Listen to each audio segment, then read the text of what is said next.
you mean it. But you're so right, we're losing track of time, buying things online and it's not like we need them. We don't need them. So can we just slow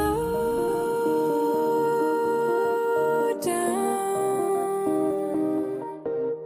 The only thing I'll do is lay here next to you. We need to slow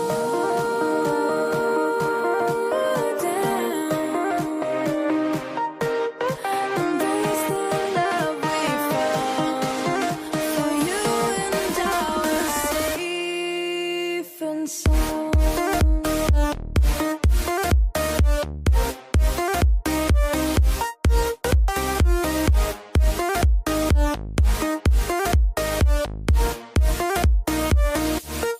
And we just slow down.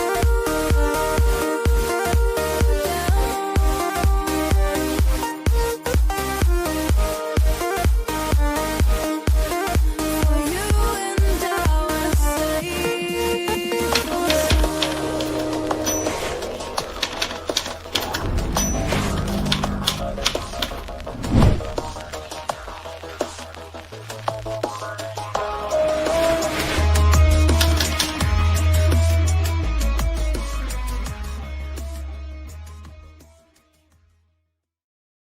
Good morning, everybody. How are you doing? We finally made it to Friday. And if you look at the pinned message, you're not getting rid of me too soon today because we have another show in a few hours. Where's my real Canadians? Put your hand up if you're a real Canadian. I miss the days when the real Canadians would come in. I don't like fake Canadians or the people that say they've traveled through Canada. I like the real Canadians. I miss the days when my real Canadians would come in and they'd just start fighting and fighting and fighting. And then Pat Kay would just go block, block, block, block, block, block. Hilarious. So come on out. Don't hang out in the bushes. It's going to be a good show because someone cannot go missing with someone not knowing something somewhere.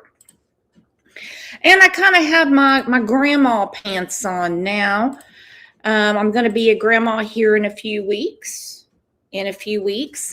And so when I see the hurt in Belinda's face, I don't grab that vibe from Janie. I just don't.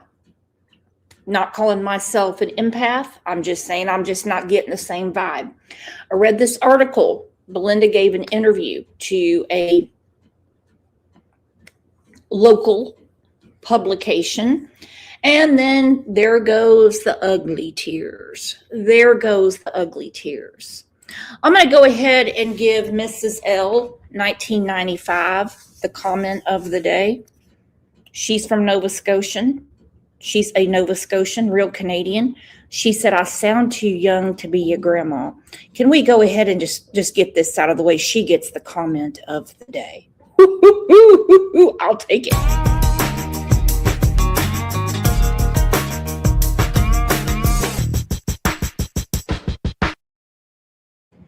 Rapper said Brooks is in her mid-30s. Woo. Woo. Well, truth is, I did have my children young, and by all accounts and purposes, I should already be a grandmother. But it seems that they took that birds and bees talk I gave them real serious when they were growing up. I mean, they took it real serious. Hence why now I'm just becoming a grandma. So anyway, back to being a grandma, and this isn't about me. This is about Belinda. When I read the article yesterday, and of course, then I had to go look at her interview from before, I'm just sitting there shaking my head and shaking my head and shaking my head, going, you've got to be kidding me. I mean, this is the trials of Job, okay? This is the trials of Job. It really is. Now we hear that Malaya is in the hospital. I don't know. I don't know anything about the hospital, and I'm not in contact with her. And just the whole situation is horrible, horrible, horrible. But some Somebody knows something, okay? Somebody knows. They have to.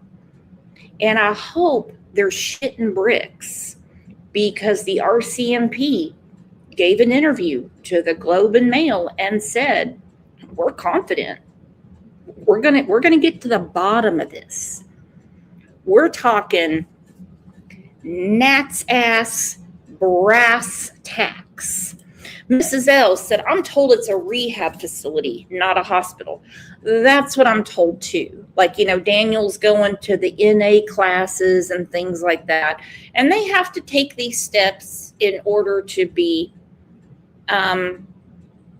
stable parents for Meadow. And I hope they both get well. I do.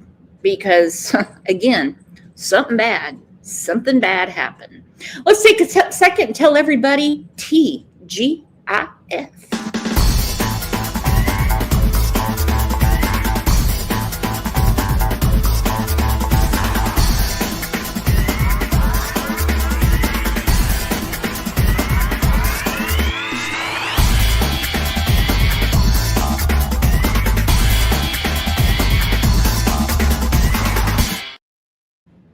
All right, this came out yesterday. This is from, hang on, I should know, The Advocate. The Advocate, by a guy named Kevin Abshade. He's a reporter at pictou.countynews.ca, which stands for Canada, I learned. There's Belinda. There's little Jack and Lily. They are just adorable. Now, I'm going to go ahead and say this, that I know some people don't agree with me. A-okay by me. A-okay by me. Because different spices are the flavor of life. I believe her hands were tied, and I think that she was definitely kept in the dark. I will go back to what we said the other day. 3 adults, 3 grown-ass people, and 2 children.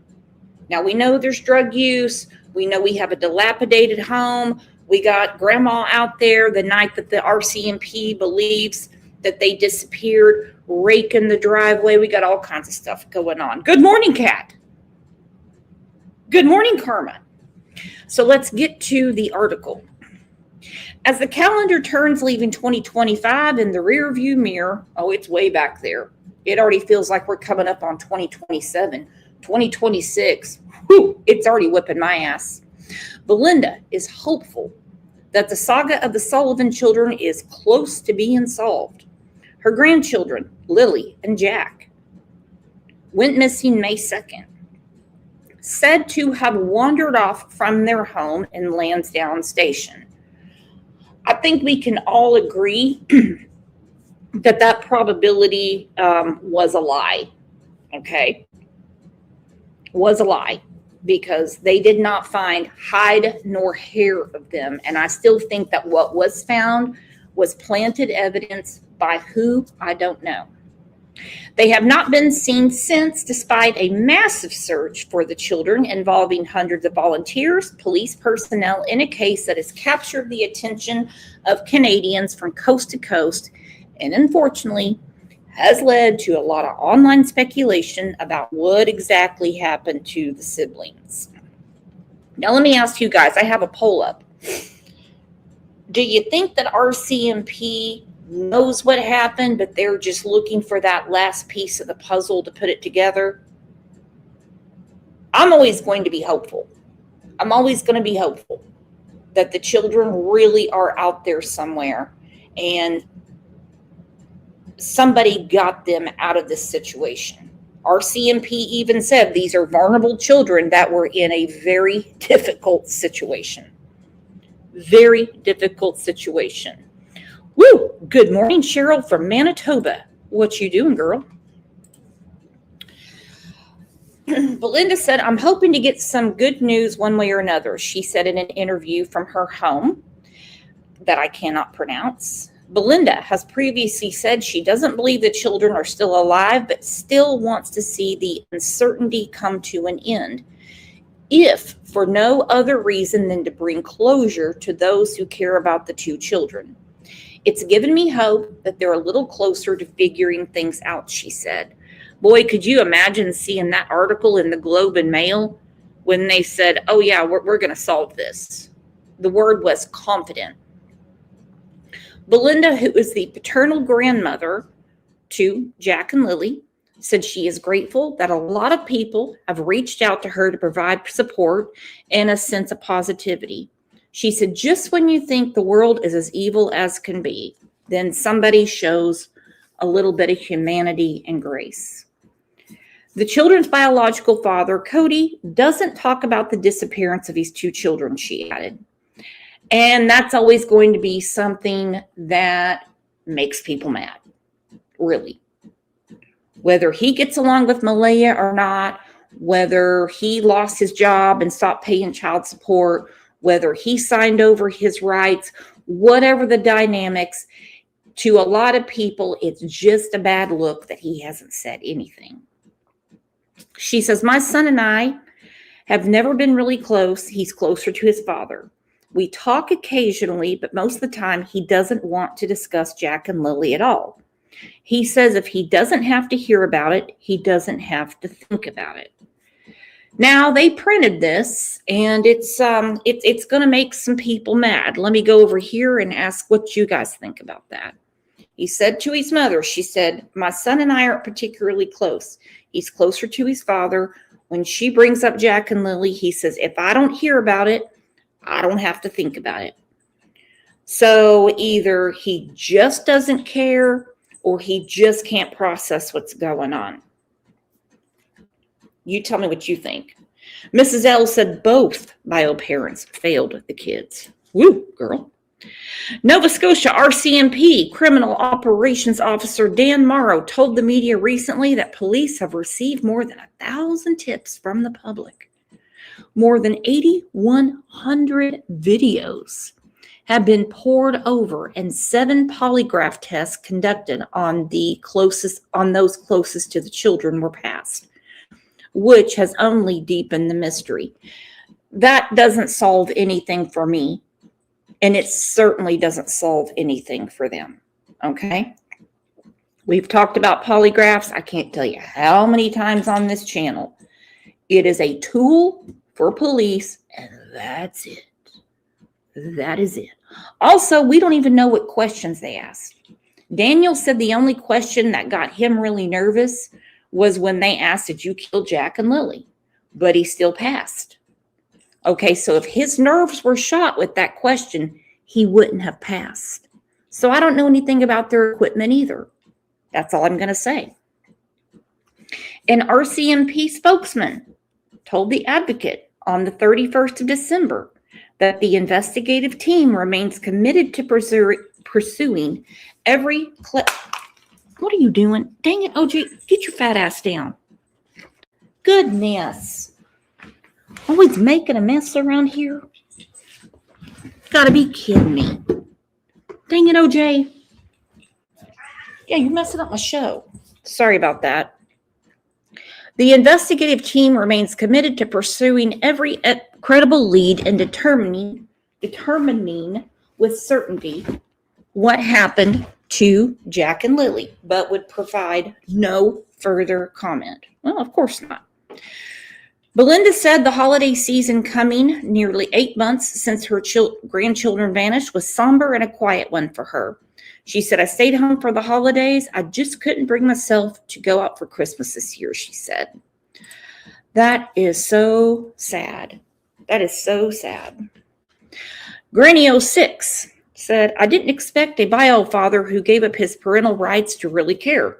Personally, I wouldn't allow my son at home if he failed his children like that. Thank God my son is a wonderful father. I'm very glad that your son's a wonderful father too. I am. Because children need their father. Children need their father. And again, I'm going to say, I don't know the dynamics of what went down, just what little bit I've heard. But a child is a lifetime responsibility. That's all there is to it. And I think we can all agree that in this situation, there are grown adults that had a lot of enabling. So let's get to what Belinda said several months ago, and then we have more things to talk about. My heart tells me these babies are gone. My heart tells me that. I am the grandmother of Lily and Jack. I am the grandmother on the biological father's side. My son is Cody Sullivan. He's not in jail. He's never been out west. He does not have a criminal record. And right now he's living with me. He has been for 9 months. How did you find out that Lily and Jack were missing? The mom of my grandson called me. We were in town.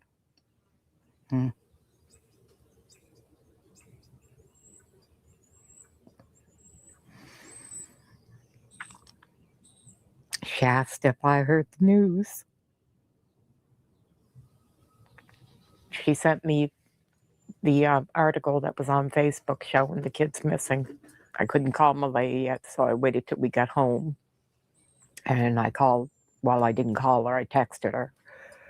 And she told me that, yes, that the kids were missing, that they've been missing since this morning. I was in a state of panic, shock. But in the back of my mind, I kept saying, well, they'll find them. I mean, I'm assuming that they'd find them. So I told her, well, we'll head out first thing in the morning and help with the search. It was around between 3 and 3:30 in the morning. Woo! Woo! Woo! Woo! Broken God Doll said, I stand with Belinda. Mrs. L said, then she reported Belinda for harassment. Make it make sense. I'm going to drop the link. Mrs. L, I need to know more about this. Going around reporting Belinda for harassment? Why? You weren't being harassed when you were taking gifts and money. What are you talking about? Harassment?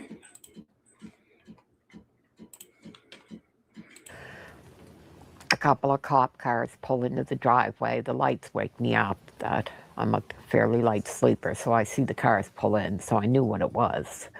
So they come inside. They only stood in the kitchen. They wanted me to wake Cody up, and they wanted to know when was the last time he had seen the kids, and that they were just making sure that the kids weren't here. And then they left. So we showed up Saturday morning, me and my sister, and we met up with my daughter, and we started, well, I asked Malaya, I said, Malaya, I said, you know your kids. Nobody knows their kids like their mom. Where do your kids normally go to play out in the yard? What direction do they usually like to explore? And she said, well, they always play up in the little woods right on the side. I said, well, okay. I said, we'll start from that point and we'll work our way out. We had spoken to a search and rescue, and we weren't allowed on the other side because that's where they were searching at the time. So we just started combing through the woods up through there. We were gone. Oh, man, oh, man, oh, man. The whole scenario is weird. Just bizarre and really makes no sense. Where do the children normally play? They have a little spot over in the woods. I think that's what Janie, Junkyard Janie, pointed out when she did her one interview. And they obviously are not there. They've pulled out all the stops. They pulled out everything to find them. And I mean, they are just vanished. Two children, have vanished. One child left behind. So let's look at the household. You have 3 children, Lily, Jack, and Meadow. Then you have Daniel and Malaya, who are grown-ass people. And then you have Janie, another grown-ass person. And there was other adults that would frequent the house quite a bit. Quite a bit. Talk about a ratio. Just that ratio alone. How on earth can a child go missing, let alone two? Two. Tina Kent, thank you for making it rain in here. Welcome to the family, new member.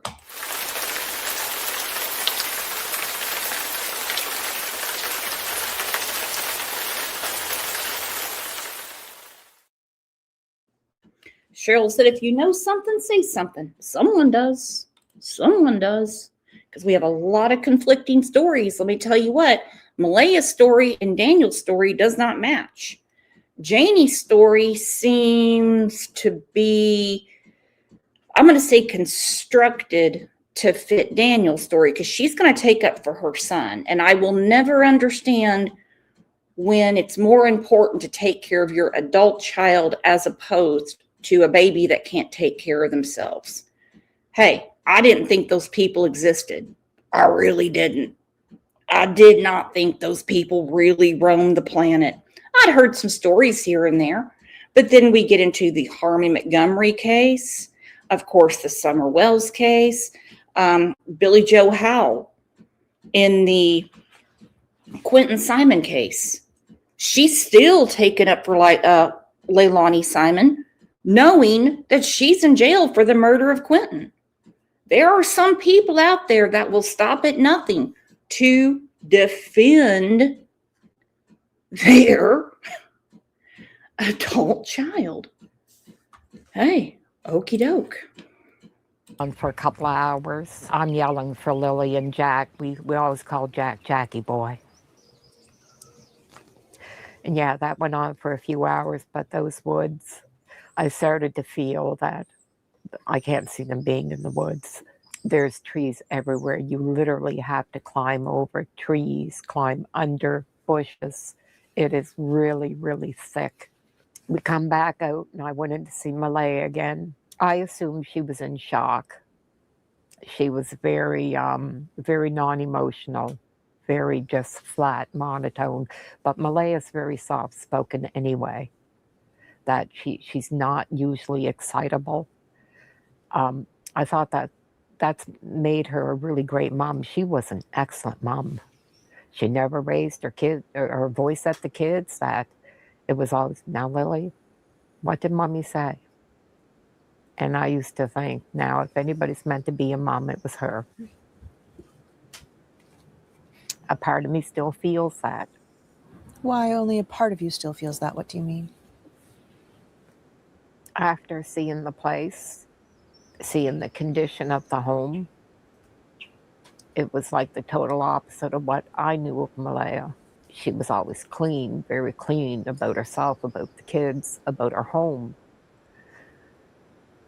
This home.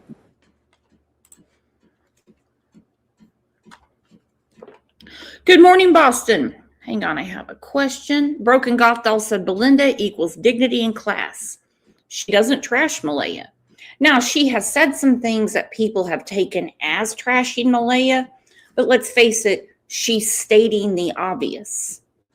She says, whatever happened, happened on their watch. I'm paraphrasing. And she's right.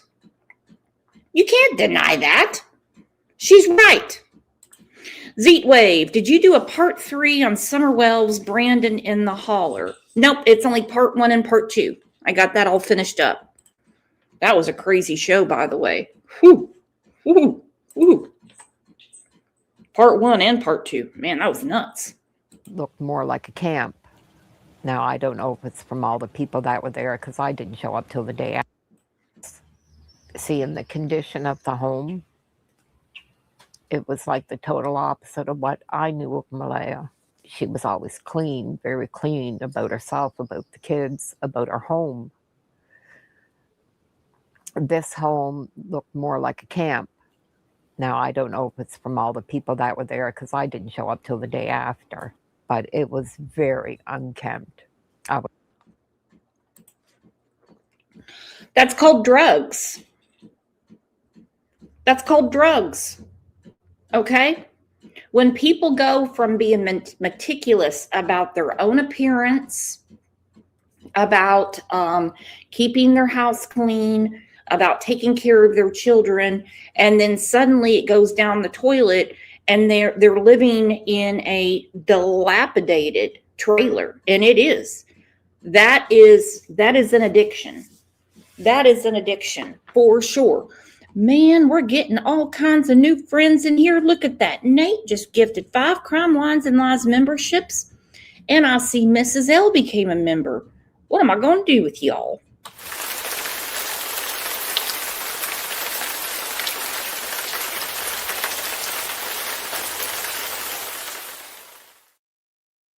That's all it can be. When someone, and we know there's drug use. That has been documented. That has been stated. Okay? Drugs and babies don't mix. Sorry to tell you. I'm going to tell you right now.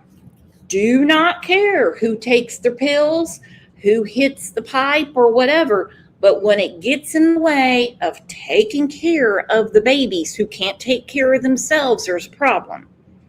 And then the 180 can only be from substance abuse. That's it. Well, I was pretty surprised. I love you. Lily is, she was my little dream girl, that's the first granddaughter. And I loved that she had the brown hair and she had a space between her teeth, which I had when I was a kid. So yeah, She looks like Belinda. And yes, she is an absolutely gorgeous child. she was our little princess. Jack was such a sober, serious little baby that he didn't like to smile. You could tickle him, and he would look at you ever so serious, like he was really studying you. And so, how long were your son and Malaya together? 3.5 years, I think it was, yeah. I thought they were the picture perfect family. Then Malaya started to tell me that they were having problems and she wasn't happy. She told me that she wasn't happy and she thinks she's going to leave. And I told her that we supported whatever she decides, that one good parent is way better than 2 broken ones. And then, how did that change your relationship with Lily and Jack? I thought it was going to change, but it didn't. Yeah, it didn't change. Malaya, she was a sweetheart. Anytime we wanted to see the kids, she'd come by for a visit. She'd bring them by all the time. It was actually really, really good. So, when was the last time you saw the children? 1.5 years, almost really. It's about 1 year and 9 months. How did you deal with that? Really, to be honest, maybe I didn't deal good enough with it. I looked at the fact that when her and my son separated, my son walked away. He chose to walk away, that she wanted sole custody of the kids. So she petitioned the courts for sole custody, and when she did that, he said he was done. Were you ever formally questioned? Yes. So then it's about a month. Well, in the article that we read at the beginning of the show, they said they administered 7 polygraph tests. Okay, so that's Daniel, Malaya. Janie couldn't take one, something with medication or something like that. So who were the other 5? 7? 7?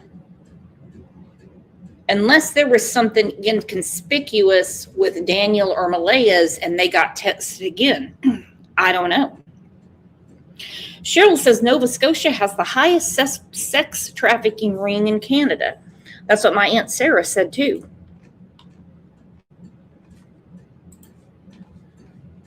After Lily and Jack are last seen, that they come and formally question you.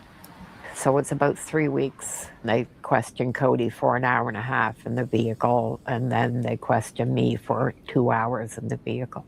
How did that feel to you? I didn't mind. I mean, to me, I expected I'm the grandmother, so it wasn't a surprise to me. I'm assuming the sooner they do all that, I wish they would have done it sooner, that the sooner they can move on. So I didn't have a problem. My son was a little upset about it. He said they made him feel like he did something wrong, and he said he hadn't seen the kids in 3 years. So he was a little upset about it, that he said that they really come at him hard. They wanted to know what her favorite color was, and he said, They were babies when I seen them last. He said, she was just learning what she wanted to figure out to eat. I don't know what her color is. So yeah, he was pretty upset. Have they ever talked? That would be tough for a grandmother to say to anyone, but particularly on camera with a reporter, that her son's like, I haven't seen him in 3 years. Lily was just figuring out what she wanted to eat. I don't know her favorite color. I don't know anything about her. And I mean, I can tell you right now, Cody gets no bonus points from anybody. Okay? He gets none.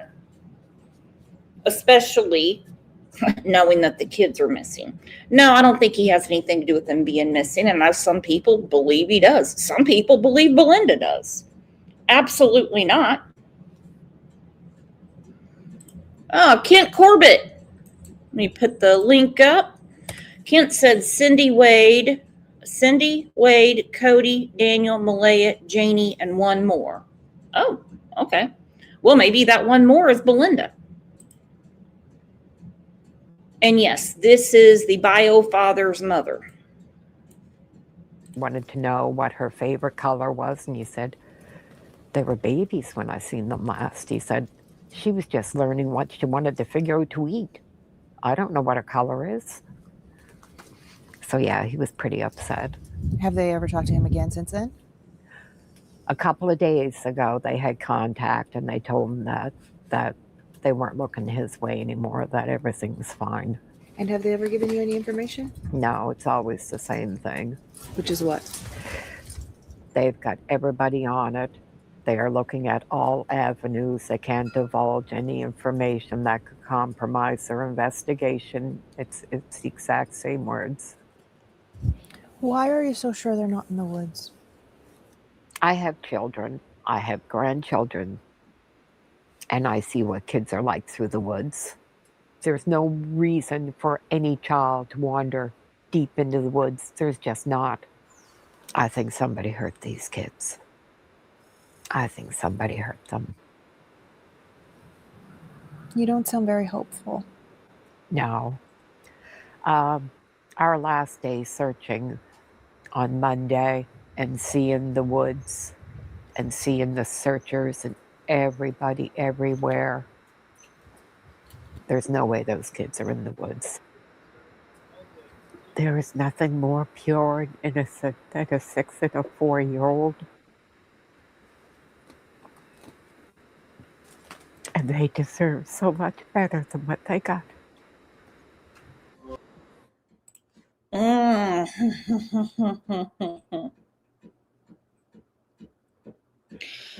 That gave me chills. And she's right. There is no reason when they're familiar with their own yard.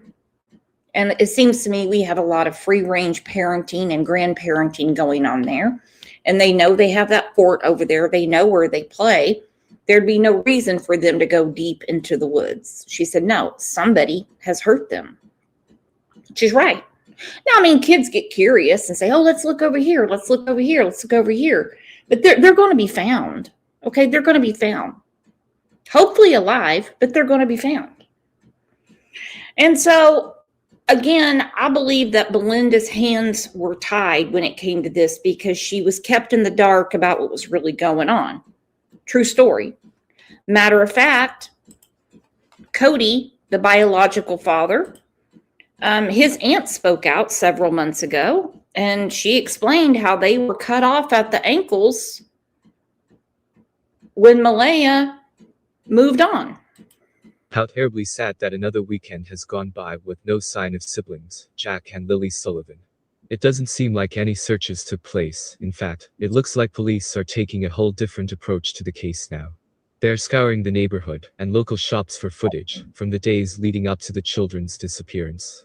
To me, that suggests they may believe the children vanished way before they were reported missing.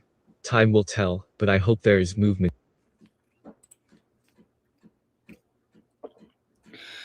Tell you what, that house and that sliding door that they make such a stink out of.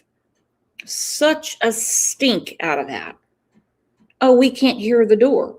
Janie thinks she's proving a huge point. okay? Like she's Harrison Ford and found the lost ark. And she's like sitting there with her hands, jumping around going, see, you can't hear it. And the reporter's sitting there going, okay, but you can hear it. You can.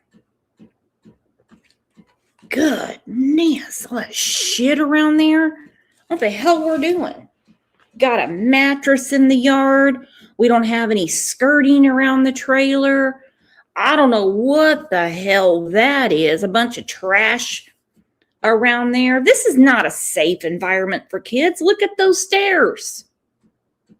Hell, I'd break a hip going down that. Yeah. Okay. Time will tell, but I hope there is movement in the case soon. Someone that didn't speak out at all is the biological father. It was said that he had no contact with the children at all. Today, we heard from his aunt, and what she has to say is pretty interesting. The aunt says that the biological dad was interrogated for 4 hours, as well as the grandmother of the kids. They never saw the kids in a year and a half because the mother keeps the kids. Can I come back to that? Because Ginger Snap has got another comment of the day. The sliding door is irrelevant. Forget it. No point to be proven. None. Since Janie claims that she heard the kids outside playing. Remember, they got called out sick, but they're outside playing on a not so nice day. So keep that in mind. The sliding door is irrelevant. Forget it. Forget it. Then we have to ask ourselves about the wrench in the door, because Daniel said he kept a wrench in the door so bears wouldn't come in. I think it's because Daniel knew Malaya might be creeping on him. And if the wrench isn't in the door, then he knows Malaya has snuck off. Then we know at midnight, his words, not mine, he said that he turned on the light to make sure Jack and Lily were sleeping. Now, for those of you, which I have a feeling is everybody in here, that have had little kids, and when you get them to sleep, you look like Tom Cruise in Mission Impossible, okay? I'm talking, you got the strings, the wires coming from the ceiling because you don't want to make any noise. You don't want to wake them up. The last thing you're going to do is go flip the lights on at midnight, say, just making sure you're sleeping. I think the flipping the lights on at midnight was to get them out of the house and prepare to call the police the next day. Because the kids had been called out of school. They had missed 41 days of school. Okay? 41 days of school within that school year. However, not every time did Malaya make sure to tell the school they weren't going to be there. Telling you. But that morning, she said, they're not coming to school. Okay. And then it was, Lily kept coming in the bedroom and we just told her to go on because we're trying to sleep up until 10 o'clock in the morning or whatever it was. But Janie can hear them in the front, in the yard. No. But the minute they said, well, we can't hear the sliding door. Oh, okay. Have you ever heard of a broom handle that you put at the top where they can't open it? Ever heard of like a bar where only an adult can reach it? Didn't think about any of those safety things. But you have a wrench in the door to keep bears out. You have a wrench in the door to keep bears out. But you have a sliding door that you claim no one can hear because, hey, the bears know if there's a wrench in the door not to kill the kids or come in the house. Correct? No. These are lies. None of this makes sense. The kids. They never saw the kids in a year. Okay, this is a post from biological father Cody's aunt. They never saw the kids in a year and a half because the mother keeps the kids away. They didn't want them to know where they lived or anything because look what kind of house they were living in. They only live 40 minutes away. This aunt has been speaking out in the comments on Facebook about what she believes happened to the kids. She thinks they are not close to him because the dogs couldn't pick up a scent. She feels they were taken far away in a vehicle or on a quad. She says here that the kids didn't go into the woods and they have dogs on the property. If someone abducted them, the dogs would have made a noise. She says the kids are probably in Halifax Harbor. Someone on Facebook asked this aunt why the biological father is not doing anything to find his kids. This is a question that many of us have asked from the beginning. According to this aunt, it's because he doesn't want to be around those people. I don't think it's a good enough excuse though. His children are missing, it doesn't matter who he wants to be around or not. His main priority should be finding the children, speaking to the media to keep their story and faces out there. It's just been silence from his side. The dad's mother has been posting regularly about the children on her Facebook page.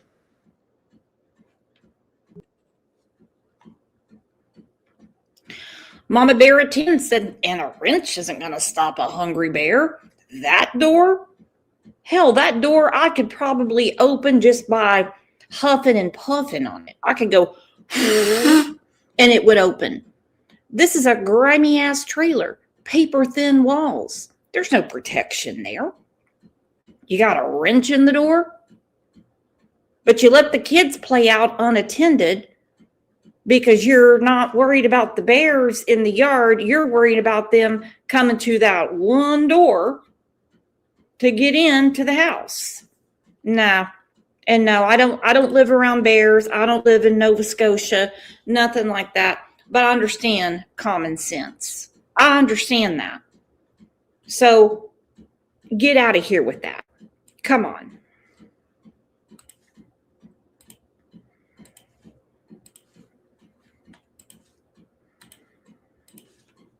Sadly, Jack and Lily Sullivan are still missing, with no confirmed sightings since May 1st, the day before the siblings were reported missing.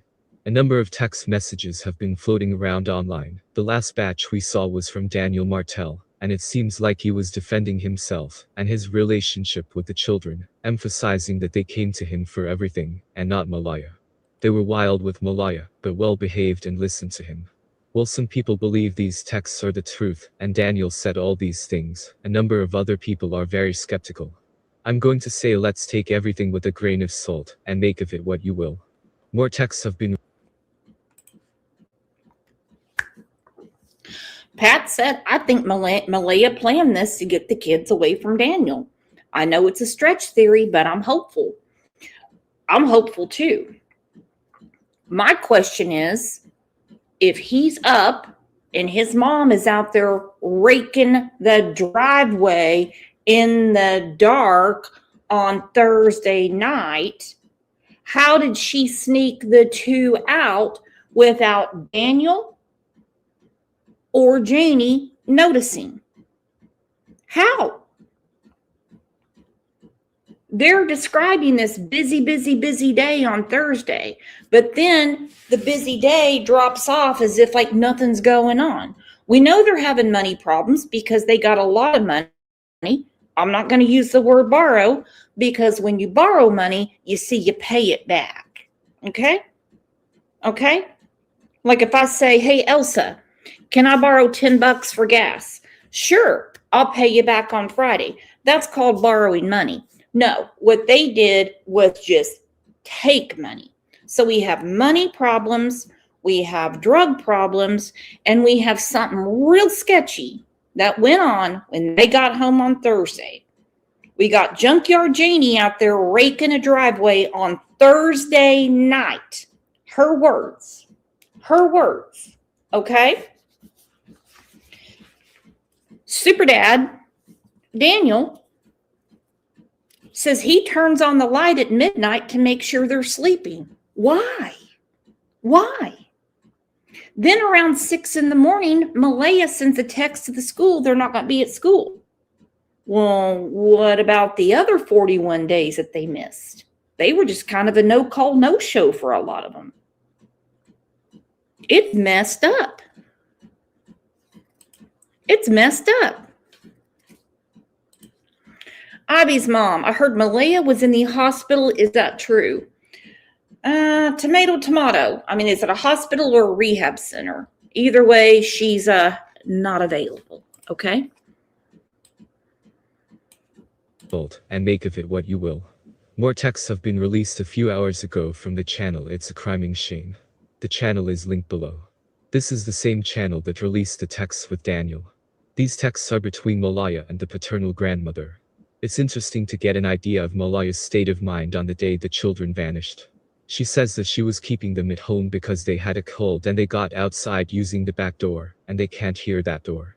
I thought they initially said only one of the children had a cough, and we couldn't figure out why both kids were kept at home. It goes on to say they like exploring the woods and playing in the woods under their supervision. This is interesting, since Daniel said Malaya rarely went outside with the kids.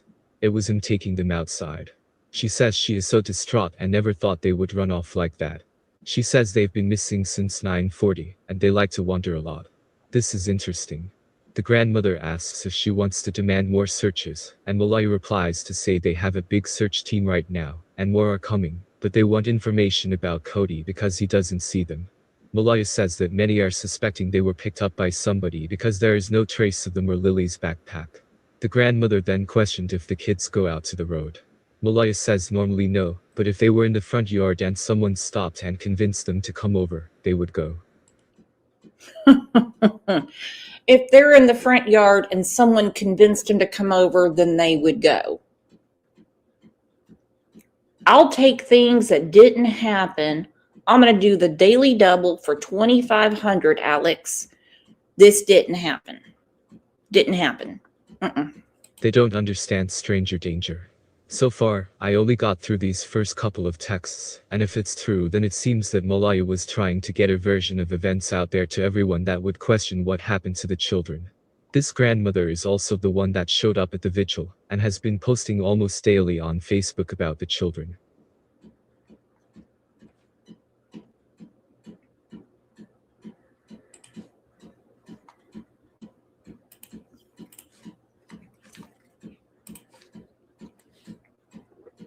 And she does.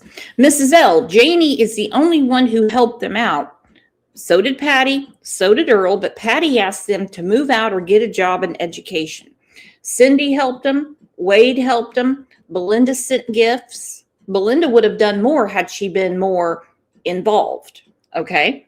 Had she known what was going on, and if she knew that Malaya and those two kids, I mean, even Meadow, I believe wholeheartedly, she wouldn't have thought anything about whose child is whose. She would have brought him in and helped her get away from that situation. Okay?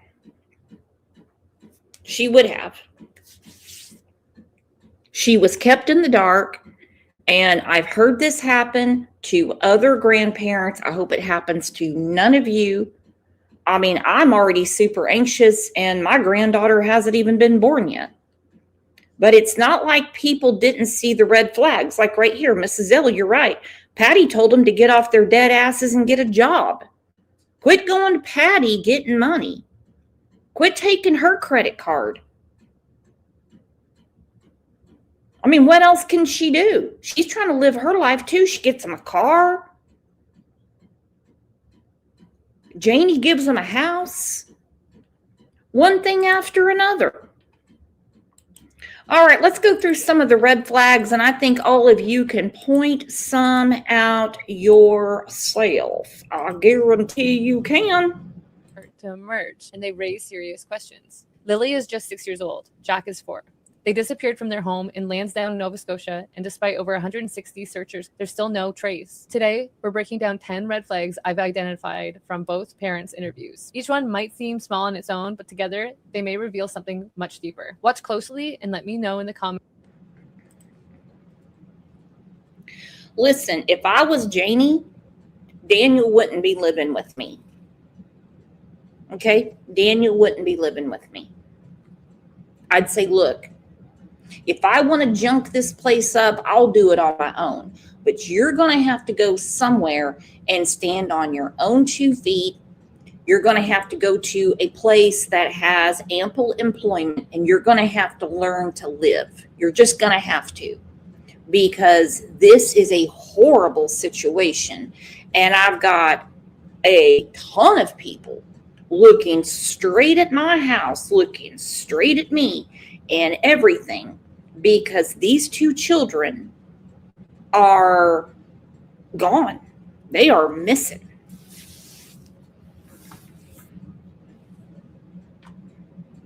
I'd be like, no, it's time to be a big boy. It's time to be a big boy. But instead, we've got one girlfriend after another. I think I've heard 5 different names now. This is not the time to date. This is not the time to get your pecker wet, Daniel. This is time to straighten up your life and do what you need to do for your children, Meadow, and the ones you had with the other lady. And whatever cooperation that you can give and help you can give to the RCMP Major Crimes Division to find Jack and Lily. Which red flag stood out the most to you? The first red flag that I found was the door obsession, explaining the how, not the why. Let's start with what might seem like a small detail, the sliding door. But both Daniel and Malaya are oddly fixated on it. Daniel told CBC the children must have opened the sliding back door, which is almost silent, and left, he said. That's also very similar to what Malaya said. They happen to just get out that sliding door and we can't hear it when it opens. I'll never understand what Malaya is saying. We just can't hear the sliding door.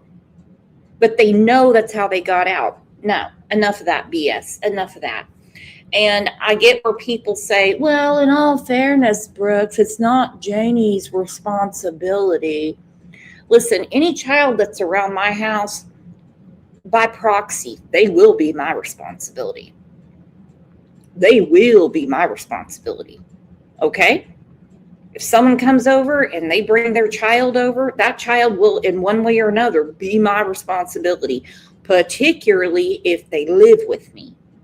No, children are too precious, they are too pure, and they are way too innocent just to leave it up to someone else and ignore them. No. But remember, she moved out of the trailer and she went to the RV because she couldn't stand the noise. She couldn't stand the mess. Probably couldn't stand the smell of meth. Who knows? No. But I can tell you right now, anybody that comes to my house and they have their children with them, I'm going to keep an eye on their children too. It's just my nature. It's just my nature. If Janie's not that way and she's just like, fuck them, they're not my kids, well, you know, she'll have to deal with that on the other side someday. Daniel also told CTV News, so I looked at the backyard. That's the only place they would go, and their boots were gone. The door, the sliding door, was closed. Usually they don't close the door. I usually have to remind them to close the door over and over. There's a pattern here. They're both working very hard to explain how the children got outside, but there's almost no explanation as to why they got out in the first place. It's clear that the kids weren't being watched that morning. But why were 2 young children being left alone? There's no accountability. The subtext is, this isn't our fault. It was too quiet. It's too easy. It could have happened to anybody. There's no responsibility. Someone else took our kids, and it's their fault, not ours. This framing shifts the blame outwards instead of asking, who is watching the kids? And how did this happen on your watch? Speaking of which, if this were an abduction, wouldn't the door have been left open? Especially when Daniel mentions the door was closed. Usually they don't close the door. I usually have to remind them to close the door over and over. Why? That's what he said. I normally have to tell them to close the door over and over. But the morning that they supposedly go missing, and I don't think they went missing that morning. I think something happened, like the RCMP, when they pinned down Daniel and said, I think something happened Thursday night, and they, blatantly accused Daniel. So anyway, I'll play along. So you say that you have to remind them all the time, like you're the Don Wells of Nova Scotia, to keep the door shut, always have to remind them to shut the door, which means that they're unsupervised quite a bit. Hey, look, kids go out inside and play. I'm never going to fret a parent for that. I see kids all the time outside playing. Man, Christmas, it was crazy. It was 80 degrees that day. neighbors behind me, their grandkids were outside playing, kids going up and down the road on their new bicycles and everything. Not a big deal. Not a big deal. But you're sitting there saying, I tell them all the time to shut that door, to shut that door. So the morning that you say they went missing is when they open the silent door and then they shut the silent door. Have you ever heard a 6 or a 4-year-old shut a sliding glass door? It sounds like an atomic blast. It goes boom, like they slide it hard. There's nothing quiet about it. Matter of fact, there's nothing quiet about a 6-year-old or a 4-year-old. Nothing. They're noisy when they eat. They're noisy when they're watching TV. They're noisy when they're playing. They're noisy when they go to the bathroom. They're noisy taking a bath. They're children. Why the sudden change of behavior on the very day that they disappeared? This isn't just about a door. It's about building a story where everything feels out of their control and nothing is their fault. Red flag number 2, language of finality. Just 24 hours after Lily and Jack went missing, Malaya told CTV, We're all filled with pain and sorrow because we just want them found. not fear, not confusion, not hope, sorrow. That word suggests mourning, not searching. And that's deeply unusual in the early hours of a missing child case. Most parents hold on to hope, even desperately so. We usually hear words like, we're doing everything we can, we're praying, we just want them home. But here, we're hearing, It's total finality. We're filled with pain and sorrow. Not, listen, I'm going to keep this really brief because I got to go find my kids. I got to find my kids. Chrissy said, they're noisy just breathing. Aunt Sherry said, when I used to go to the beach, it was like I was on playground duty. The parents were on their phone. I found 2 crying kids that couldn't find their mama. I took them by the hand and we looked. That's what people do. So for Janie to kind of have the, well, if I was outside, this wouldn't have happened, and throwing her arms around and showing the swing that's tied up and where she was raking the driveway, well, get the hell out of here. You've got a granddaughter just feet from you. I mean, if you want to play that game, those aren't my kids. Those are Malaya and Cody's kids. Those are Belinda's grandkids, if that's how she wants to play it. But you still have a granddaughter right over there, and you know what's going on. You know they're higher than kites on New Year's Eve. You know that. Why weren't you over there making sure that those kids are having breakfast and they're taken care of? You know the situation. You know the situation. Hence why you don't like when people bring your ass up. Come on. You didn't notice that the kids didn't go to school the day before? And then they're outside playing? And that didn't spark an interest with you? I don't know about you guys, but if my kids are out of school for the day for a cough, and then they're outside playing, their grandma would have said, no, you're sick. You need to get back inside right now. And I'm going to wake the adults up in this house, and they're going to get their dead asses out of bed, and they're going to make sure you're okay because you've already missed 41 fucking days of school. Okay? And if they didn't like it, then they have to pack up their shit and go somewhere else. grief language. Language that suggests emotional acceptance. And it doesn't stop there. Daniel told CBC on May 5th. We covered everywhere possible. Even in the first day we did. That's past tense, as if the effort is already over. Just 3 days in, and the energy isn't urgency. It's resignation. This is a red flag in deception detection. People who know more than they're saying, consciously or not, often show signs of premature closure. They talk about the situation as if it's already finished, already lost, already beyond their control. Instead of, we're going to keep searching until they're found. It's, we tried. That's not what you expect from parents in a race against time. That's what you expect when someone's already accepted the worst and just hasn't said it out loud yet. Red flag number 3, the performance doesn't really match the story. Let's look at the performance versus the reality. Daniel describes his actions after the kids disappeared in vivid, almost cinematic terms. He tells CBC he jumped in his vehicle and surveyed every dirt road. Immediately jumped in the vehicle, surveyed all the areas, many dirt roads, many culverts as I could. As soon as I seen they were missing, I jumped right in the vehicle and I did every dirt road and searched every culvert. He told Global News he went through waist-deep water and that he was screaming until his throat hurt. Screaming as loud as I can, just until my throat hurt, running through water that was up to my waist. It sounds like chaos, panic, an all-out physical search. But when we see him in every interview, he's calm, controlled, clean. Who in here, I don't want to get into your personal business, so you don't have to answer if you don't want to. Just doing a little social experiment. Who in here has grandparents, not grandparents, grandchildren that they take care of from time to time? Whether it's after school pickup, or they watch them when mom and dad are at work, or they live with them while mom or dad or both are in between homes. Do you ever say, I already raised mine, I'm not dealing with this? There you go, Angel P. Angel P, yep, we're out there. She's like, yep. Debbie said, used to when the grandkids were little. In some situations, I mean, you're known as like the third parent. You're exactly right, Broken Golf Doll. You don't just get to wave your hands around and say, well, if I'd been outside, this would happen. Well, bitch, what'd you think was going on? You know they're drugged up. You know that they don't see the light of day till 1, 2 in the afternoon.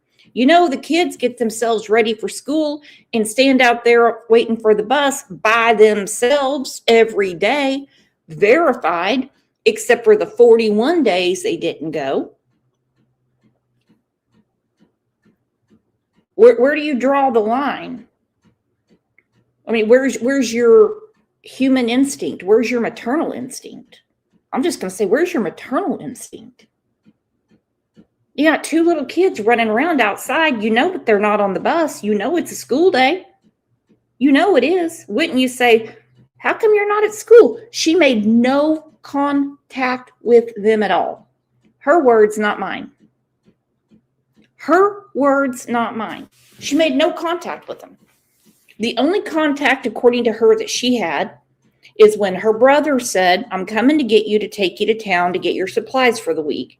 And that day, she said, no, I'm not going. Oh, okay. But she never did that before, according to the brother. He found it to be odd. Makes no shit to me because I'm not giving her a ride to town. But for her own brother to say he found it odd. Because normally she's bugging him all week saying, hey, what time are you going to be here on Friday? What time are you going to be here on Friday? What time are you going to be here on Friday?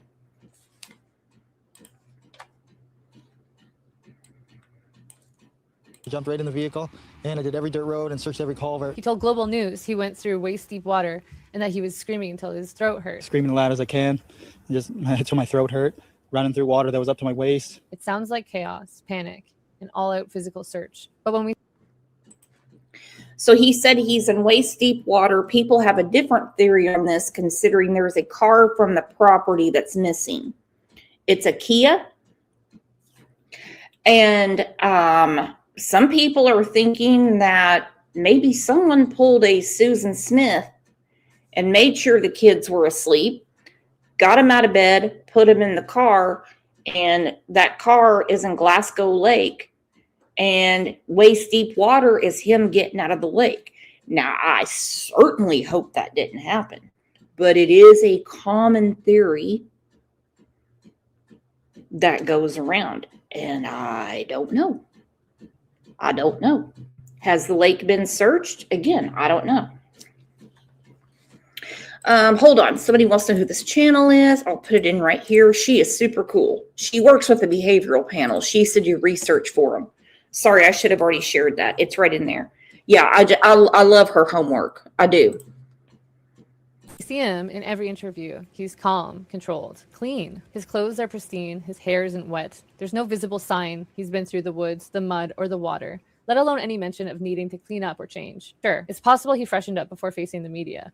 But what stands out is not just his physical appearance, it's the disconnect between the story he's telling and the way he's telling it. This is someone who claims to have been emotionally and physically wrecked from searching for 2 missing children. yet he's composed, articulate, and strangely rehearsed. This mismatch is critical because when someone recounts real trauma, especially recent trauma, the body tends to show it. Shaky hands, red eyes, voice cracks, struggling to find the words. But with Daniel, the delivery is smooth. The story is consistent, almost too consistent. When the emotion doesn't match the content, we start to question the authenticity because real panic looks chaotic. Real desperation interrupts, it rambles, it slips. This isn't that. The words say panic, but the body and the performance say something else entirely. Red flag number 4, blaming the victims. Now let's talk about something especially unsettling. The way that Daniel and Malaya described Lily and Jack. When asked why he thinks the pair might have been abducted, Martel said, "I have no idea why anyone would want to take them, but they're easy to take. If they would have wandered to the road, they would get in any car as long as you offered them food or water or even candy or anything like that. Or even to see mom and dad, they would immediately get in." He also added, They'll talk to anyone. They want to go with anyone. They're just looking to have as much fun as they can. Meanwhile, Malaya told CTV, They're so sweet. They talk to Okay, let's talk about that. If your children 4 and 6, whatever age, don't compute stranger danger, wouldn't your house be locked up like Fort Knox? Wouldn't somebody be like, nah, I need to be here with you because people go up and down this road or, whatever? Wouldn't you be like a little more helicopterish? And they both made that. They both made that statement. Oh, they'd go with anyone. Oh, they'd go with anyone. Really? Both of them? We're supposed to believe that the boogeyman was on the road and just got them both to go with them? You would think he would be extra cautious. But instead, we have a wrench in the door to keep bears away, but don't care about the bears mauling the babies out in the yard. Also, we have the statement from Malaya to Belinda where she said she was only afraid, I'm paraphrasing because I don't have it in front of me, of CPS taking Meadow. She wasn't talking about Jack and Lily. She was afraid of Child Protective Services taking Meadow. Why? Why wouldn't you be concerned for all 3 of your children? Why? anyone. They'll talk your ear off. Think about this. These aren't warm, protective memories. These are descriptions of Lily and Jack as easy targets. They're not saying, please bring our babies home. They're just little kids. We love them. They're saying anyone could have taken them, and here's why. It doesn't come across as heartbreak. It sounds like a preemptive explanation. And one line stands out as especially odd. Even to see mom and dad, they would immediately get in. But mom and dad were inside the house, weren't they? Why would they suggest the kids climb into a stranger's car to see their parents if their parents were already home? That's not just an unusual example, it's a nonsensical one. And in a case where every single word matters, that slip raises serious questions. Even more troubling, it quietly shifts the blame. The implication is they were just too friendly. It could have happened to anyone. But this isn't about random vulnerability. This is about two very young children. When the focus is on how easy they were to take, not the fight to bring them home, you start to wonder what the real motive behind these words might be. Red flag number 5, the missing timeline. Where was Daniel? Let's talk about the timeline and the decision Daniel Martel made in the most critical window of this case.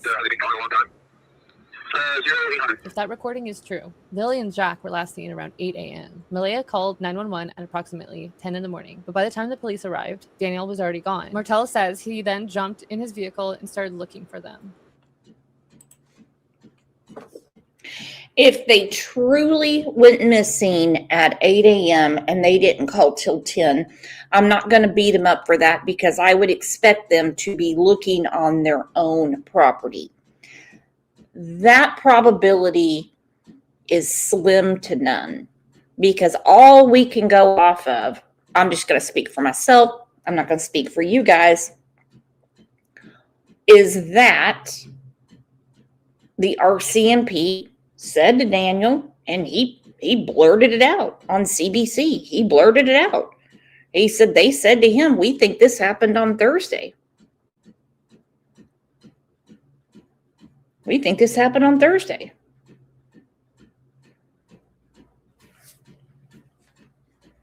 Debbie said, Daniel did say if you offered them food or water or to take them to their parents, they'd go with anyone. That's a bit telling. That was a very strange statement. And then they throw in the autism thing. Malaya did. They're a little bit autistic. Okay. What does that have to do with anything? Unless somebody's been researching and Googling some things up about children that are autistic and how they wander off, or they call it eloping. Nah, I'm not buying that. I'm not buying that. She even tried to say that CPS was involved because they are a little autistic. No, CPS was involved because of drugs, dilapidated house, and because you can't get your kids to school. 41 days, and I'm going to just take a little leap here. Probably wasn't a lot of doctor's notes to back up all the absences. You see, you can't really say that the kids aren't keeping up in school when they aren't going to school. And then the cherry on top of the cake is the black eyes. So I think we can all figure out here why Child Protective Services was alerted.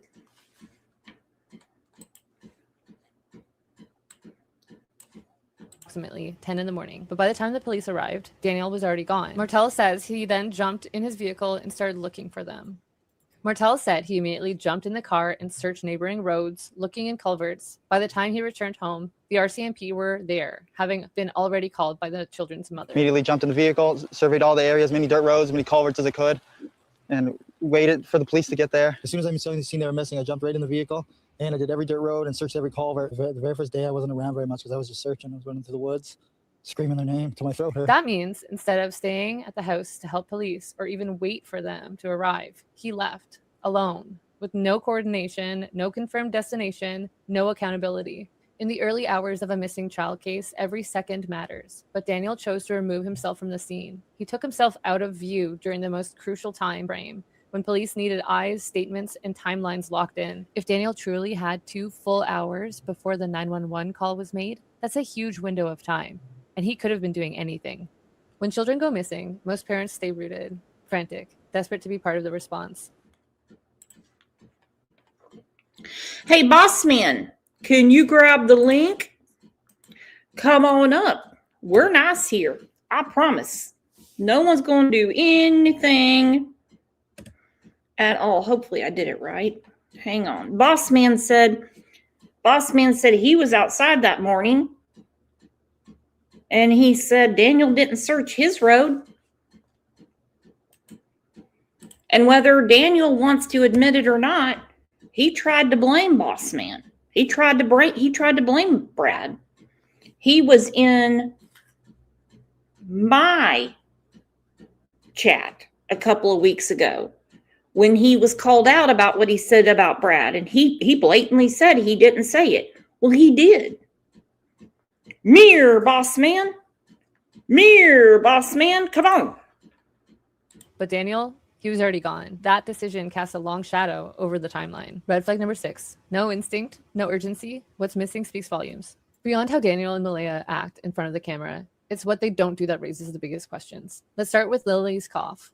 We're told that she was kept from school that day because she wasn't feeling well. But that's it. It's never brought up again. There's no concern about whether she needs her medication, if she's cold, hungry, scared, or even just lying down somewhere weak and tired. In most missing child cases, especially with a sick child, parents obsess over their needs. She doesn't have her inhaler. He's afraid of the dark. She needs her blanket. Those instincts are automatic. They humanize the child and they guide the search. But here, there's nothing. No details. No urgency.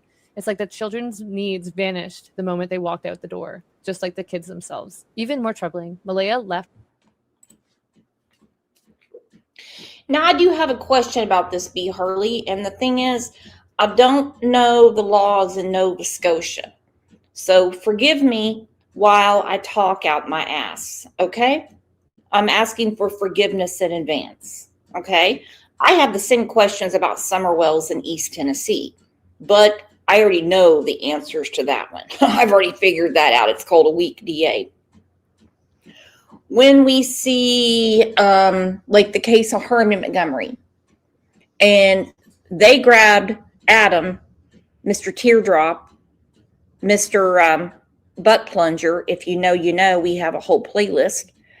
They nabbed his ass real quick. Total fail in Santa Barbara when it comes to Melody Buzzard. Sorry to say, but it was. Then we have the case of Jonathan Boley, who was found last Friday, a week ago today, and they grabbed his dad for chemical endangerment because he had meth in the house. I have a feeling there is a laundry list full of things they could get Janie, Malaya, and Daniel for. Even though Janie is not the parent, she is still, this is her homestead. This is her homestead. So I have a lot of questions about that too. Why is there no neglect charges? Why? Obviously, there's blatant neglect. I say grab them all. I don't care if it's just a misdemeanor and they pay $10 a week till they shit the bed. I don't care. I could care less. There's got to be some accountability at some point. And it starts at that home. It starts at that home. But that's it. It's never brought up again. There's no concern about whether she needs her medication, if she's cold, hungry, scared, or even just lying down somewhere weak and tired. In most missing child cases, especially with a sick child, parents obsess over their needs. She doesn't have her inhaler. He's afraid of the dark. She needs her blanket. Those instincts are automatic. They humanize the child and they guide the search. But here, there's nothing. No details. No urgency. It's like the children's needs vanished the moment they walked out the door, just like the kids themselves. Even more troubling, Malaya left the area shortly after the disappearance. There's no public explanation, no clear reason. That kind of detachment, both emotional and physical, is almost unheard of in a parent whose children are actively missing. And that silence, that's not just absence, it's a red flag. Red flag number 7. Tone and body language too calm for crisis. Let's talk about what you can see and even more what you can hear. In every interview, Daniel and Malaya are calm, but not the type of calm that comes from strength, the type that feels unnatural in a crisis. Daniel talks about running through woods screaming their names until his throat hurts, yet his face barely moves, his voice doesn't waver, he holds eye contact. Okay, this is what I needed to know. Ginger Snap said that normally RCMP, they will stack all the charges together before making an arrest. Okay, there you go. That's what I'm talking about. Consolidating your trips. I get it. Yep. Maybe I scared Boss Man. He went away. But I love what he said. He was like, what a POS. He wasn't searching the road. He didn't search my road. Was he really searching for them? This, waist deep in water? Come on. I mean, I don't know. I can only trust the people that were there. From strength, the type that feels unnatural in a crisis. Daniel talks about running through woods screaming their names until his throat hurts, yet his face barely moves, his voice doesn't waver, he holds eye contact with the camera. No tears, no breaks, no panic leaking through the mask. Malaya, same thing. She sits composed. Her language is formal, filtered, like someone giving a prepared statement, not a desperate plea. There's no visible emotional overwhelm, no tearful moments, no shaky hands, no desperate energy. Now let's be clear, not everyone reacts the same way to trauma, but parents of missing children are almost always emotionally raw. You see tears, you see pleading, you see stumbling over words because the pain is unbearable. You feel their fear, even if they don't say a word. But here, we're seeing control, composure, a strange steadiness that doesn't match the magnitude of what's really happening. And in behavior analysis, that mismatch matters. Because when someone describes a highly emotional event, but their body or their face doesn't reflect any of that emotion, it raises the question, are they telling you what happened? Or are they telling you what they want you to believe? True fear isn't polished. True panic doesn't stay in a neat little box. But in these interviews, that panic is nowhere to be found. What we're seeing isn't desperation, it's presentation. And sometimes presentation is the biggest red flag of all. Red flag number 8, past versus present tense. Are they already grieving? Listen closely to the way Daniel and Malaya refer to Lily and Jack. Malaya says, Everyone loves them. present tense, but she also says the family is filled with pain and sorrow. We're all filled with pain and sorrow. That word, sorrow, as I said before in my red flag 2, it is associated with loss, not hope. It's grieving language, not the kind of language you use when you think that there's still a chance. Then we Does it strike you all as odd how composed? Daniel's one thing, okay, because technically, he's Daniel. And technically, they're not his children. And he doesn't seem to have like a real attachment to children. And I'm just going off of what his ex has said about his relationship with their children. That's all I know to say, okay? She could be full of shit. I don't know. This is the only context I have. But for a mother, does anyone find it odd that she is that composed? I don't know if she takes medication. I don't know what's going on, because I can tell you right now, I would look like a different person. My face would be swollen. I would have like the ugly tears going on. Like I wouldn't even be recognizable. My voice wouldn't even sound the same, because when I get really upset, and some of you have heard me like that, I know a couple of you that have. I don't mean mad. I mean like totally grief-stricken. I don't even sound like myself. I mean, I'm talking like boogers, snot, tears, everything. It's not a pretty sight. Okay, I'm not like Demi Moore in Ghost. I'm not a pretty crier. I don't just have like the one little tear that comes down and then I blink my eyes. No. The composure has always struck me as odd. look at Daniel. Jack just absolutely loved bugs, dinosaurs, but she also loved doing everything with Jack. These are all past tense references, describing Lily and Jack like they're already gone. So why talk about them like it's over? Most grieving parents cling to the present tense. She is so brave. He loves trucks. They're probably scared. They refuse to switch because switching means accepting the possibility their child might never come back. In these interviews, that switch happens quickly, almost too naturally. It suggests resignation, or worse, it can suggest foreknowledge. When someone speaks about a missing loved one in the past tense before any outcome has even been confirmed, it can be a sign they're not just afraid of the worst, they may already know it. And in a case where every word matters, those tenses don't just slip, they reveal. Red flag number 9. Scripted phrasing.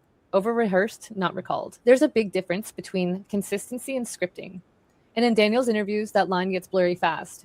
He repeats nearly identical phrases across every network. Waist deep water, checked every culvert, screaming until my throat hurt. Immediately jumped in the vehicle, surveyed all the areas, many dirt roads, many culverts as I could, and waited for the police to get there. As soon as I saw the scene they were missing, I jumped right in the vehicle, and I did every dirt road and searched every culvert. The very first day I wasn't around very much because I was just searching. I was running through the woods, screaming their name until my throat hurt.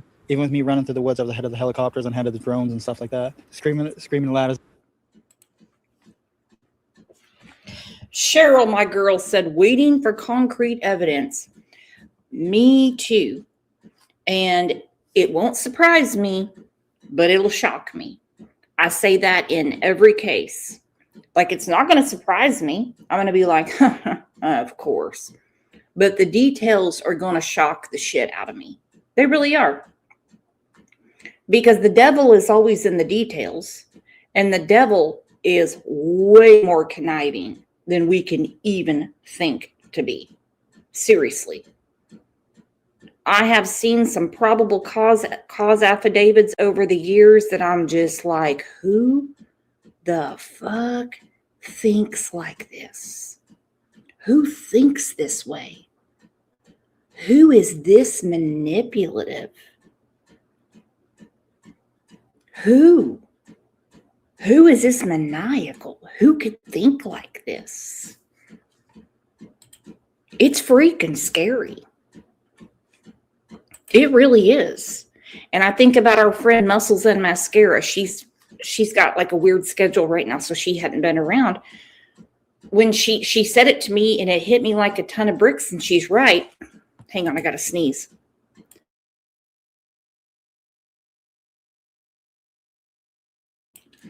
They walk amongst us.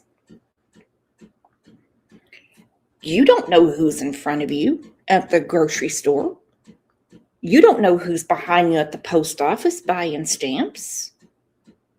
You don't know. They walk amongst us. That's freaky. As I can, just until my throat hurt. running through water that was up to my waist. On the surface, that might seem like a man staying consistent under pressure, but when you look closer, it doesn't sound like recall. It sounds like rehearsal. Here's the thing about real memories. They flex. They evolve with each retelling. New details surface. Emotions slip in. Phrasing changes slightly because you're accessing the memory, not reading from a script. But rehearsed stories, they're airtight. Same beats, same words, same order. And that's exactly what we see in Daniel's media appearances. This kind of rigid repetition, especially when describing high-stress events, can actually be a red flag in deception analysis. It often means that the speaker memorized a version of the truth they're comfortable with, and now they're sticking to it word for word to avoid slipping up. But the human mind doesn't work that way when recalling trauma. If he really had been running, screaming, wading through deep water, the emotional chaos of that experience would have seeped into each retelling. It would sound different each time, not like he was hitting the same script points over and over and over again. Red flag number 10. No direct appeal, missing the message that matters. In most high-profile missing child cases, there's one thing we almost always see, a direct emotional plea.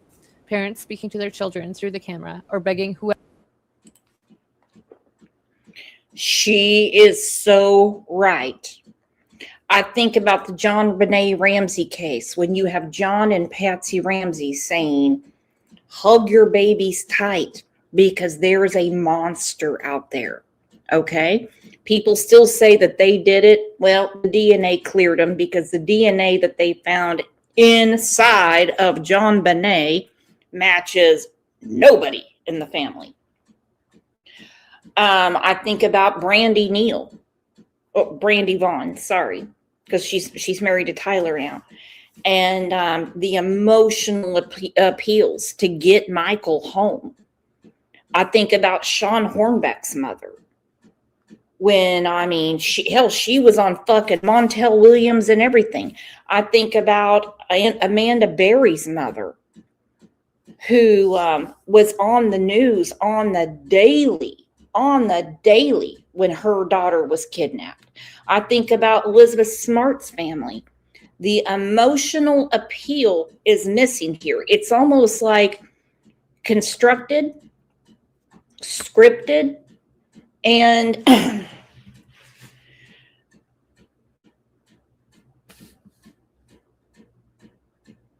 rehearsed, and it almost has like a mechanical feel. We're full of pain and sorrow. Well, I would think so. Fuck yeah, I would think so. I looked everywhere. I was, up to my waist in water. Where were you that you were up to your waist in water? Can anyone that's local to the area tell me where he would be up to his waist in water? Someone said a culvert, and then somebody who's local said, no, that wouldn't be up to his waist in water. No. See a direct emotional plea. Parents speaking to their children through the camera or begging whoever might have them to bring them home.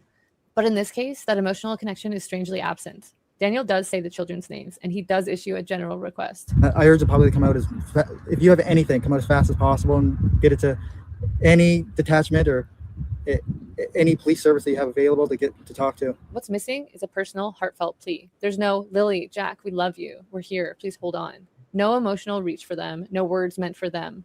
Just controlled, public-facing statements. More of a press conference than a desperate plea from someone who has helped raise them. And from Malaya, nothing.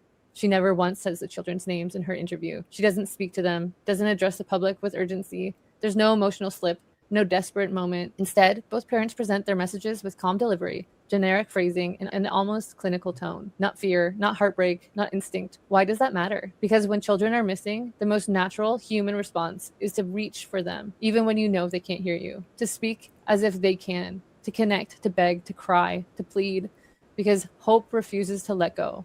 But here, that connection is missing, and that's not just a missed opportunity, it's a red flag. Let me be clear, none of this is proof, but it is a pattern. And when red flags start stacking up, you don't ignore them, you look closer. You ask harder questions.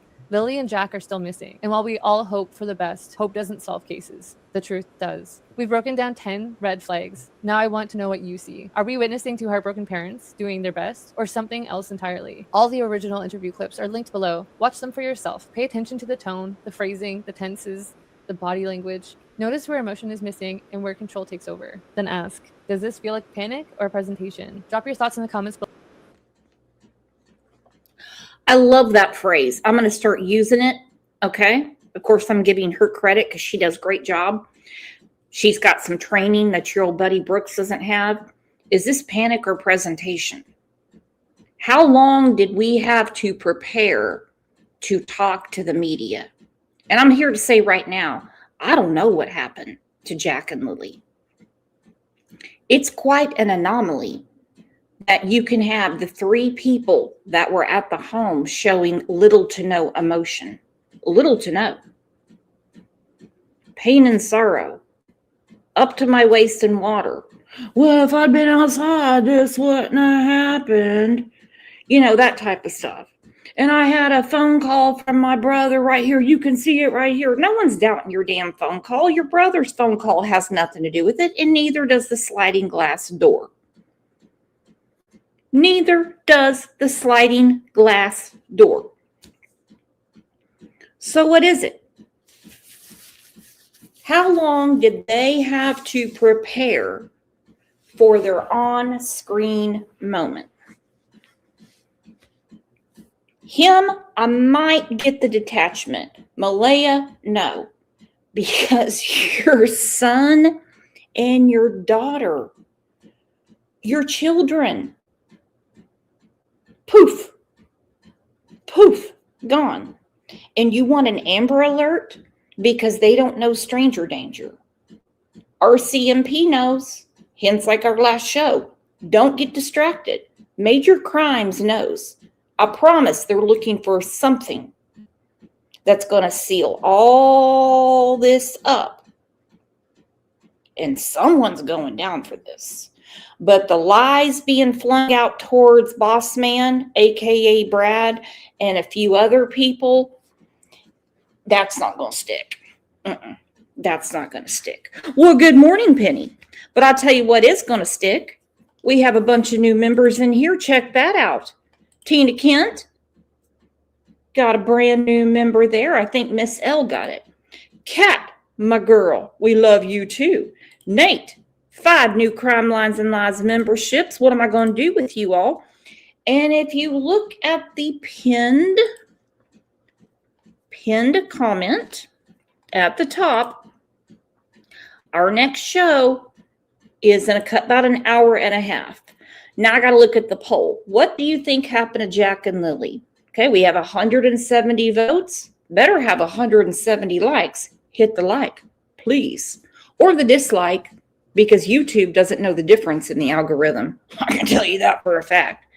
71% of you said foul play. 14% said they've been hidden somewhere. 7% said that they wandered away. And then other is 8%. I don't know what the other is, but we're going to continue to talk about this because it is horrible. So check that pinned link, and we will be back here in about an hour and a half because I'm not done with these scumbags in Cato County, Oklahoma, that have done the unthinkable to little Ryan Davis that goes by RJ. You guys go and have you some lunch, get you some coffee, get your pop, whatever, and I'll see you back here in a minute. You're the absolute best, and hey, I mean it every day. I say it every day. Haven't said it in a while, but I just love that you're always here for the right reasons. I know that you guys truly care about these cases. You're the best. See you here in a minute.